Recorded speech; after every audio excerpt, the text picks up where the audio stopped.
एक समय की बात है। पहाड़ियों और हरे भरे घास के मैदानों के बीच बसे एक छोटे से गांव में मास्टर चेंग नाम का एक बुद्धिमान बूढ़ा व्यक्ति रहता था। वह खुशी और संतुष्टि पर अपनी शिक्षाओं के लिए दूर दूर तक जाने जाते थे। एक धूप वाले दिन ग्रामीण एक सबक सीखने के लिए उत्सुकता से एकत्र हुए जो उनके दृष्टिकोण को हमेशा के लिए बदल देगा। तरबूज पाठ। मास्टर चेंग उनके सामने खड़ा था। उसकी आंखों में चमक थी और उसके हाथों में एक तरबूज था।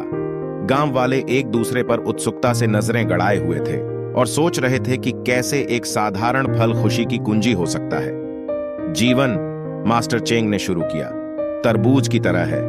इसमें मीठे और कड़वे दोनों क्षण हैं, लेकिन हम इसका स्वाद कैसे लेते हैं यह हम पर निर्भर करता है।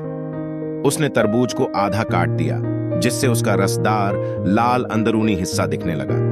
यह देखकर ग्रामीणों के मुंह में पानी आ गया। मास्टर चेंग ने समझाया, यह जीवंत लाल जीवन में खुशी के क्षणों का प्रतीक है। सफलता, प्रेम और हंसी की मिठास। उसने मिठास का स्वाद चखते हुए एक टुकड़ा खाया और ग्रामीणों की ओर देखकर मुस्कुराया। लेकिन उन्होंने आगे कहा, जीवन की अपनी चुनौतियां, कड़वे क्षण भी होते हैं। मास्टर चेंग ने तरबूज के हरे छिलके की ओर इशारा किया।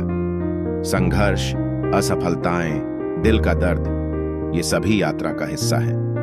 उसने छिलका खाया और कुछ ग्रामीणों ने कड़वाहट से आंखें सिकोड़ लीं।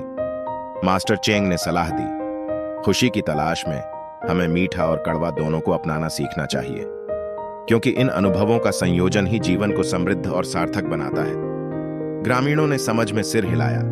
एहसास से उनकी आंखें चौड़ी हो गईं। खुशी पर काबू पाने के लिए मास्टर चेंग ने निष्कर्ष निकाला, हमें कड़वाहट के सबक को भूले बिना मिठास का स्वाद लेना चाहिए। तरबूज की तरह जीवन एक नाजुक संतुलन है। जैसे ही ग्रामीण तितर बितर हुए, प्रत्येक के पास एक नया ज्ञान था। वे तरबूजों को एक अलग नजरिए से देखने के अलावा कुछ नहीं कर सके। उन्होंने स्वादों के विरोधाभास की सराहना करना शुरू कर दिया, यह समझते हुए कि जीवन के उतार चढ़ाव खुशी की रेसिपी में आवश्यक तत्व थे। और इस तरह द वाटरमेलन लेसन की कहानी गांव में एक पसंदीदा कहानी बन गई, जो खुशी पर काबू पाने की यात्रा में मीठे और कड़वे दोनों तरह के हर पल का आनंद लेने की याद